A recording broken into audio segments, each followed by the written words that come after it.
안녕하세요. 정무마입니다. UFC 264 7월 11일 일요일 코너 맥그리거와 더스틴 포이리의 3차전이에요. 더스틴 포이리의 89년생 32살 UFC 라이트급 랭킹 1위 27승 6패, 코너 맥그리거 88년생 33살 라이트급 5위 22승 5패. 신장은 두 선수 모두 175cm, 몸무게 70kg, 신체와 나이 거의 동일하죠. 다만 코너의 팔 길이가 5cm 정도 더 길어요. 이번 경기는 더스틴이 근소하게 언더독이지만 전문가분들 중에서는 포이리의 승리를 예상하시는 분들이 더 많으세요. 왜 그럴까요? 자세하게 그 근거들을 살펴볼게요. 첫 번째 이유, 어떤 두 선수가 3차전까지 경쟁을 했을 때 1차전을 패배한 선수가 2차전을 승리하면 3차전 역시 승리할 확률이 통계상 압도적으로 높아요. 3차전까지 진행됐었던 대표적인 경기들을 살펴보면 포레스트 그리핀, 티토 오티즈, 1차전은 오티즈, 2, 3차전은 그리핀이 승리했어요. GSP 맷 휴즈, 1차전은 맷 휴즈, 2, 3차전은 GSP가 승리했죠. 길버트 멜렌데즈, 조시 텀슨, 이 경기는 UFC가 아닌 스트라이크포스에서 있었던 경기예요. 1차전은 조시 톰슨, 2, 3차전은 길버트 멜렌데즈가 승리했어요. 척 러델, 랜디 커투어, 1차전은 랜디 커투어, 2, 3차전은 척 러델이 승리했어요. 도미닉 크루즈, 유라야 페이버, 1차전은 유라야, 2, 3차전은 도미닉 크루즈가 승리했어요. 그리고 많이들 아시는 스티펜 미오치치, 다니엘 코미오, 1차전은 코미오가 승리했고 2, 3차전은 스티펜 미오치치가 승리했죠. 통계상으로 압도적인 확률을 보여주는 결과가 나오다 보니까 3차전 승부의 승자는 2차전의 승자이다 라는 것이 일종의 공식처럼 받아들여지게 되는 상황이에요. 두 번째 이유는 전문가들의 승자 예측인데, 모 매체에서 총 68명의 UFC 현역 파이터들에게 물어봤어요. 그중 45명이 더스틴 포이리의 승리를 예측했고 23명이 코너의 승리를 예측했어요. 3명 중에 2명이 포이리의 승리를 예측한 거죠. UFC에서 현재 싸고 있는 선수들은 최고의 전문가죠. 2차전 승부 예측은 코너의 승을 점치는 전문가들이 압도적으로 많았는데, 이번 3차전은 왜 많은 수의 UFC 선수들이 더스틴의 승리를 예측했느냐? 그 이유는 바로 이제 언급하게 될 세 번째 이유와 밀접하게 관련이 있어요. 세 번째 이유는 더스틴이 코너와의 2차전에서 보여준 능력 때문이에요. 코너가 더스틴에게 패배했던 이유가 카프킥 말고도 몇 가지 이유가 더 있죠. 그 부분에 대해서 짧게 언급을 하자면, 2차전에서 경기 시작하고 30초 만에 더스틴이 코너에게 테이크다운을 성공시켜요. 첫 번째 테이크다운 시도였는데 성공을 했고, 그 후로 코너가 다시 스탠딩을 하기까지 약 30초 정도 걸렸고, 그 이후로 추가적으로 거의 2분 30초 정도를 그래플링 게임을 하게 돼요. 더스틴이 코너를 잡고 놓아주질 않았어요. 더스틴이 테이크다운을 성공시켰기 때문에 코너가 일어나기 위해서 체력을 더스틴보다 조금 더 많이 쓸 수밖에 없었죠. 하지만 스탠딩 상황에서의 그래플링 게임은 더스틴은 코너를 의도적으로 잡아두려고 힘을 쓰는 입장이었기 때문에 아무래도 더스틴이 체력을 코너보다는 조금 더 쓸 수밖에 없었다고 생각해요. 그리고 스탠딩 그래플링 상황의 공방에서 더스틴이 입은 타격 데미지가 코너보다는 조금 더 컸기 때문에 딱히 더스틴의 테이크다운과 그래플링을 독립적인 상황으로만 보자면 더스틴에게 이익을 가져다 줬다고 말하기는 힘들지만, 독립적인 상황이 아니라 게임을 크게 놓고 봤을 때 더스틴의 1라운드 테이크다운과 의도적인 그래플링은 엄청난 이득을 가져다 준 결과를 낳게 되는 게임 플랜이었죠. 왜냐하면 코너의 22번에 걸친 승리 중에 총 19번을 KO로 승리했는데, 그 19번의 KO 승리 중에 14번의 승리가 1라운드 KO 승이었어요. 2라운드 KO 승은 5번이에요. 코너의 모든 KO 승은 1라운드, 2라운드에 나왔어요. 코너에게 1라운드, 2라운드만 버티면 KO로 지게 될 확률이 압도적으로 떨어지게 되고, 특히 1라운드의 코너는 엄청난 KO 승률을 가지고 있기 때문에 코너가 경기 중에 가장 무서운 경기력을 보여줄 수 있는 1라운드를 테이크다운과 그래플링으로 상당 부분 시간을 소모하게 만든 거죠. 추가적으로 더스틴은 테이크다운을 또 성공시킬 수 있다라는 공격 옵션을 가져가게 되면서 코너가 타격을 할 때 테이크다운 방어를 함께 신경 쓰면서 타격을 할 수밖에 없게 되는 상황을 만들었죠. 그 이후에 게임을 변화시키는 카프킥이 터져요. 더신이 코너에게 카프킥을 성공시킬 수 있었던 이유는 더신이 코너의 움직임을 완벽하게 분석을 하고 철저하게 준비를 했기 때문이죠. 더신은 오른손을 위주로 경기를 풀어가는 선수예요. 더신은 왼손잡이지만 타격 경기를 풀어가는 용도로 앞손, 오른손을 쓰는 비중이 높아요. 그리고 오른손의 파워가 왼손 못지않게 강해요. 더신의 다른 경기들의 TKO 진입 순간들을 보면 오른손이 중추적인 역할을 하는 경우를 많이 볼 수 있어요. 코너 입장에서는 더신에게 잽과 훅을 허용해 본 결과 충격이 있다는 걸 알기 때문에 오른손을 견제하지 않은 상태로 들어갈 수는 없으니까 손싸움을 하면서 타이밍을 잴 수밖에 없는 상황이었던 거죠. 코너는 같은 왼손잡이지만 더신과는 조금 다르게 코너는 왼손에 대한 파워와 타격 효율성의 비중이 훨씬 높아요. 맥그리거의 거의 모든 KO는 왼손에서 나왔어요. 더신 입장에서는 코너의 왼손만이라도 철저하게 방어를 한다면 KO 당할 확률이 압도적으로 줄어들게 되는 거죠. 그래서 더스틴이 자신의 오른손으로 페이크를 주고 잽을 주고 거리 싸움을 하고 손싸움을 할 때 코너 역시 더스틴의 오른손을 자신의 오른손으로 견제를 하면 더 좋았겠지만 오른손으로 견제를 하면 자신의 시야를 가리게 되기도 하고 포지션과 효율성 때문에 코너가 더 편하다고 느끼는 왼손으로 더스틴의 오른손을 견제를 하게 된 건데 그 때문에 더스틴은 코너의 왼손 카운터 타이밍을 어느 정도는 조절을 할 수가 있었죠. 카프킥을 방어하기 위해선 킥을 체크한다고 하죠.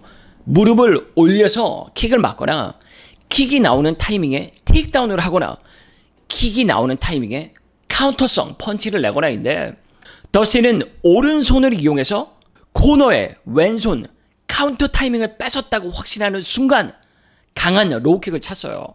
더스틴의 힘이 실린 강한 로우킥의 대부분은 코너의 왼손 카운터 타이밍이 사라지는 순간 나왔어요.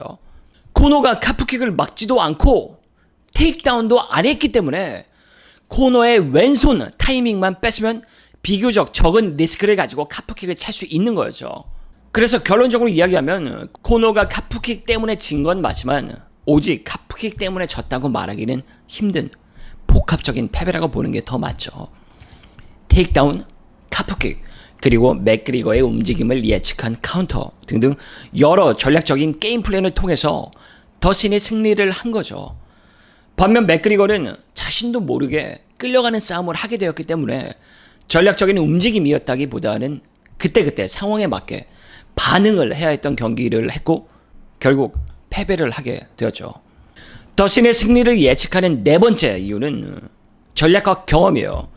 더신은 아메리칸 탑팀 소속이고 코너는 SBG 아일랜드 팀 소속인데 저는 물론 개인적인 생각이지만 아메리칸 탑팀 코치진들과 스파링 파트너들의 수준이 더 높다고 생각해요.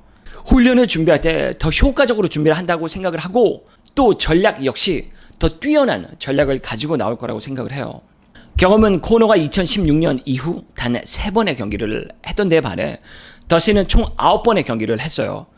탑 랭커들과 그만큼 경쟁을 더 많이 했다는 거죠. 이 부분은 장단점이 있긴 한데 2차전 결과로만 봤을 때 경험은 더신의 승리에 상당히 긍정적으로 작용을 했다고 보고 3차전 역시 이 경험적인 부분은 긍정적으로 작용을 하게 될 거라고 봐요.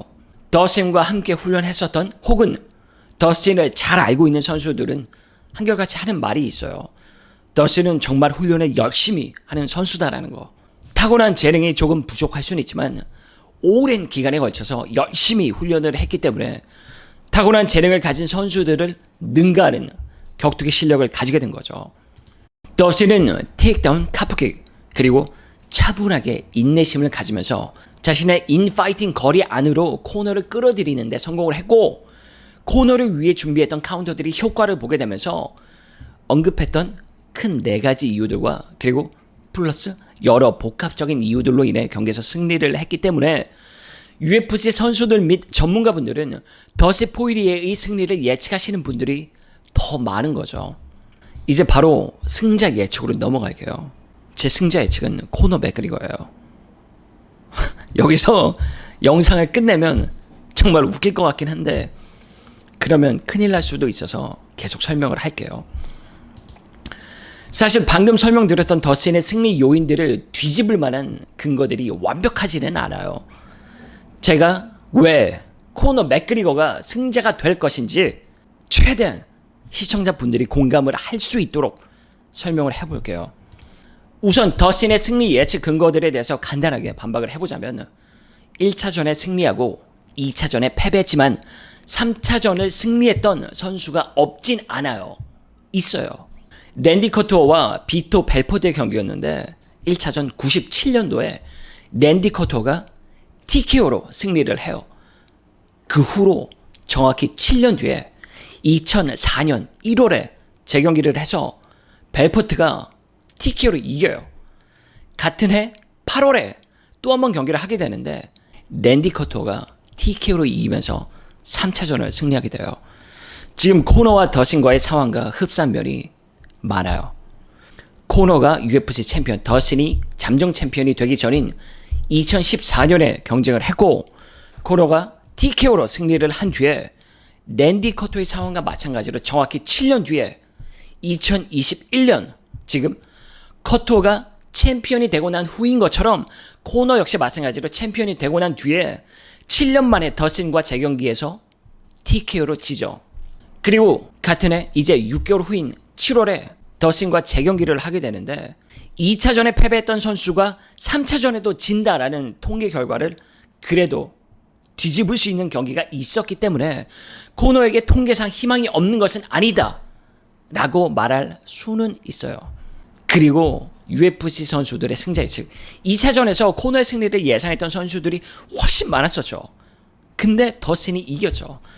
그래서 전문가들의 승자 예측 결과 역시 충분히 달라질 수 있다는 것은 모두가 알고 있는 사실이죠.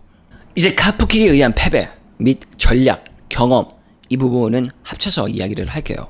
저는 코너의 복싱과 킥복싱, 레슬링, 주짓수 이 네 분야를 독립적으로 봤을 때 모두 코너가 더스틴보다 우위에 있다고 생각을 해요. 하지만 실력 차가 크지 않기 때문에 좋은 전략을 가지고 나온다면 충분히 승부를 뒤집을 수 있는 거죠. 코너가 더스틴과의 2차전에서 테이크다운과 킥을 적극적으로 사용을 하지 않았기 때문에 공격 옵션이 없어 보였던 거지. 코너의 킥과 테이크다운 오펜스, 테이크다운 디펜스, 그래플링 그리고 주짓수 능력 또한 상당히 좋은 편이에요. 하지만 맥그리거가 그래플링 게임을 하지 않는 이유는 상대적으로 맥그리거의 타격 능력에 비해 그래플링 능력이 뛰어나지 않기 때문이죠. 타격이라는 능력이 최상치인데 굳이 그래플링 게임을 할 이유가 없는 거죠. 맥그리거가 메이웨더와의 복싱 경기를 통해서 향상된 복싱 실력을 믿고 도널드 세르니와의 경기를 통해서 검증된 자신의 실력을 믿고 격투기에 있어서 킥과 레슬링 싸움이 경기를 바꿀 수 있다라는 사실을 간과한 부분이 조금은 있는 것 같아요. 자신의 향상된 능력이라면 예전처럼 가볍게 포이리에를 이길 수 있을 거라고 생각을 했던 것 같아요. 물론 코너는 더스틴과의 2차전에서 신체적으로 상당히 준비를 잘 해왔어요.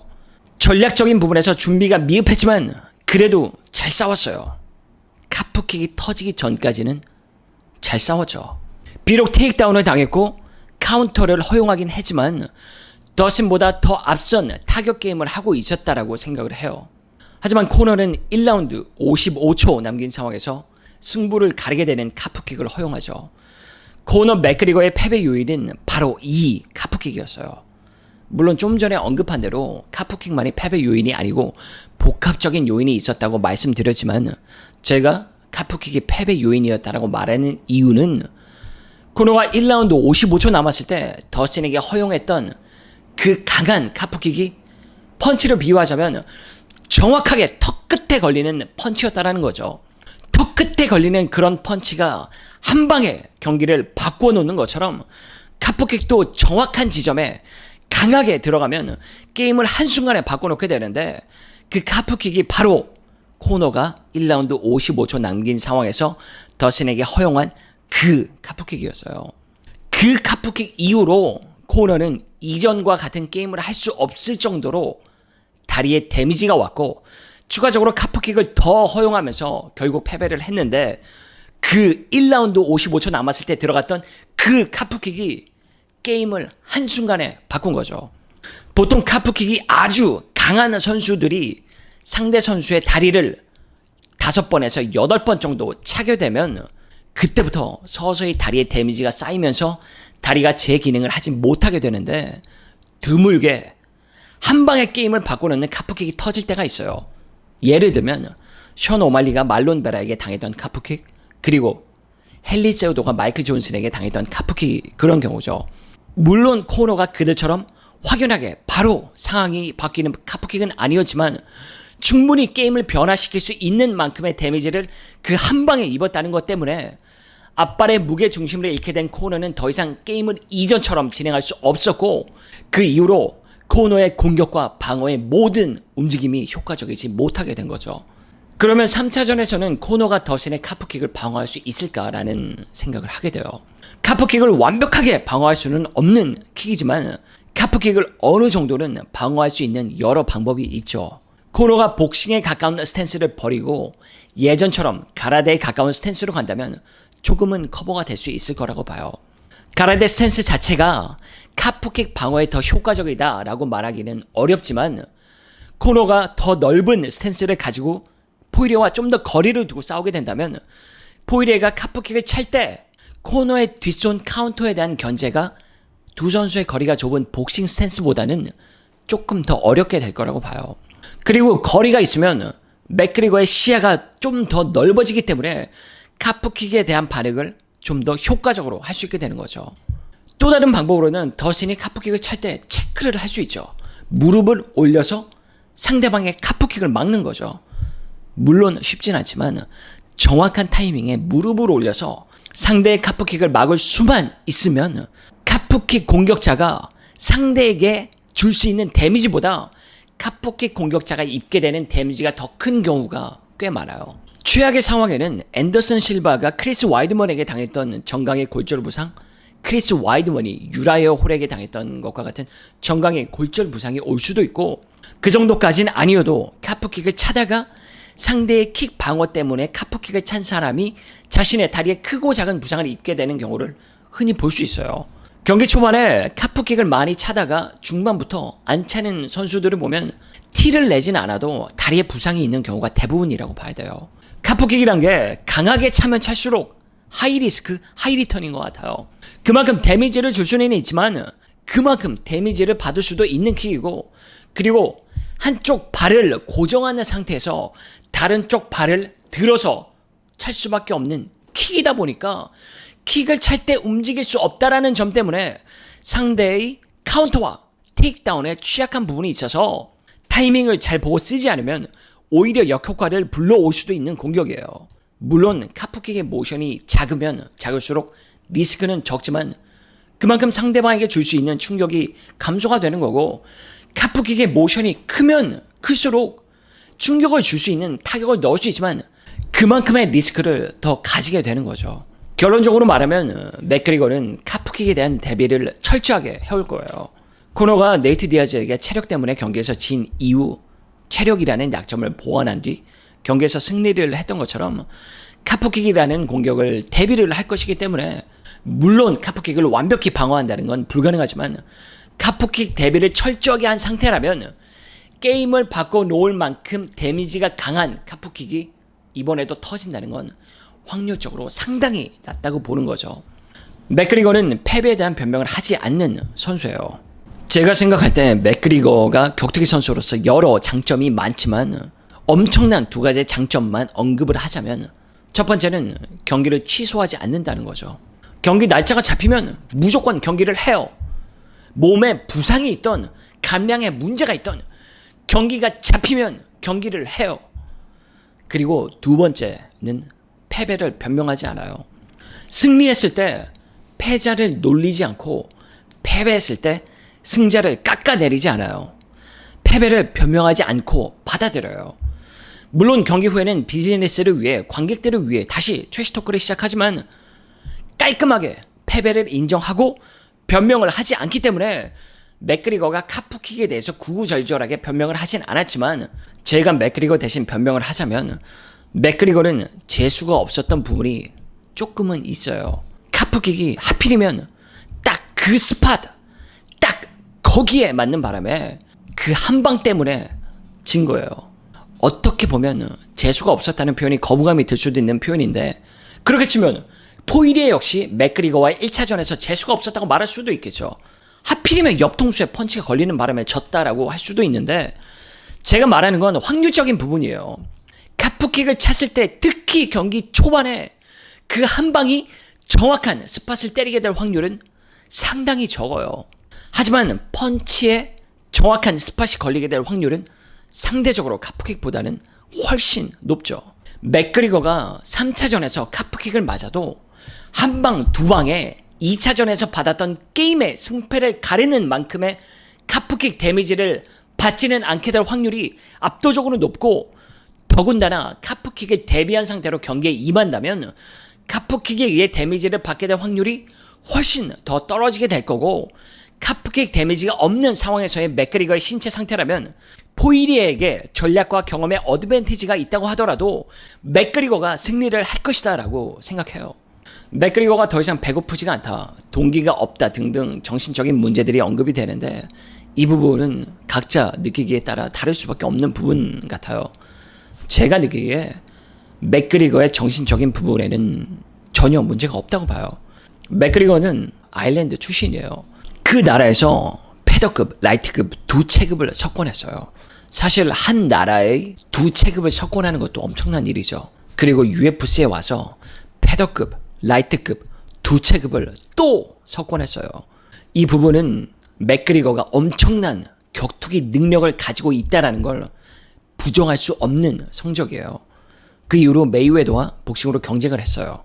맥그리거는 종합 격투기 역사상 가장 많은 돈을 벌었던 선수이고, 2021년 포브스 선정 지난 1년간 가장 많은 소득을 올린 스포츠 선수예요. 이 모든 타이틀들은 동기가 없거나 정신력이 부족하거나 더 이상 배고프지 않다거나 등등의 심리적인 잣대를 대기에는 그 수준을 한참 뛰어넘은 인간이라고 봐요. 이 정도의 인간이라면 아마 지금 더 배가 고플 수도 있고, 더 강한 동기를 가질 수도 있고, 정신력 또한 기존 그 어느 때보다 더 강할 수도 있어요. 그래서 정신적인 부분은 느끼는 사람마다 다를 수 있다라는 생각을 하고, 제 생각에는 오히려 지금 맥그리거의 동기와 정신 상태는 기존 그 어느 경기보다 더 강할 거라고 생각을 해요. 맥그리거는 이번 경기에서 지면 잃을 게 아주 많거든요. 포이리의 아메리칸 탑팀이 이번에 어떤 전략을 들고 나올지 기대가 돼요. 포이리의 종합적인 격투기 능력이 사실상 코너와 큰 차이가 나지 않는 상황이기 때문에 이번에도 당연히 제가 생각지도 못한 결과가 나올 수도 있겠다라는 생각은 물론 하고, 포이리가 생각지도 못한 전략을 들고 나온다면 어떤 전략을 들고 나올지 정말 기대가 돼요.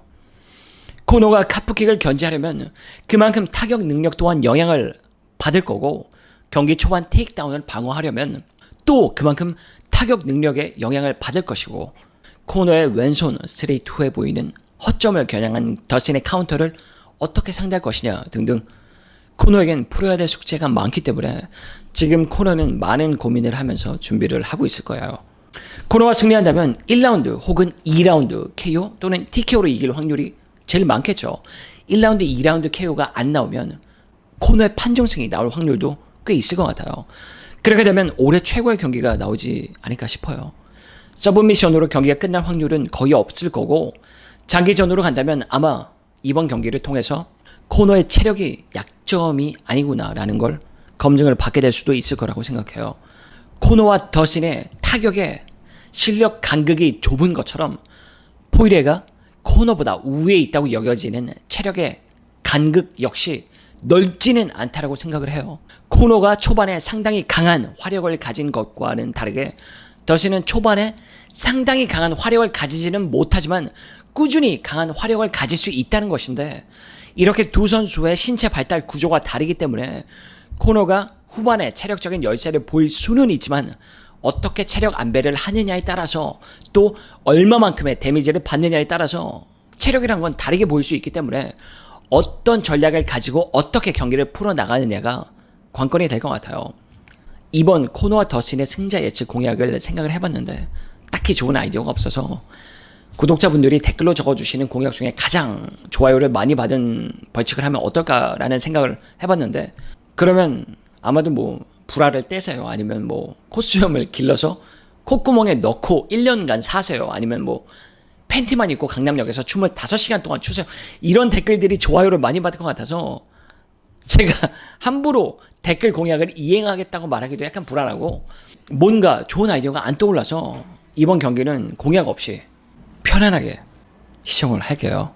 그리고 이번 경기 역시 정찬성 선수의 경기 때처럼 방구석 라이브 해설을 진행을 해볼게요. 코너와 더신의 경기 시작이 오후 1시 정도 될 것 같은데 그 즈음에 혹시나 시간이 되시는 분들은 저와 함께 경기를 시청해 주시면 좋을 것 같습니다. 오늘은 이렇게 코너와 더신의 3차전을 예상 분석 및 승자 예측을 해봤는데 오늘도 시청해 주셔서 감사드리고 저는 다음 영상으로 다시 찾아뵙겠습니다.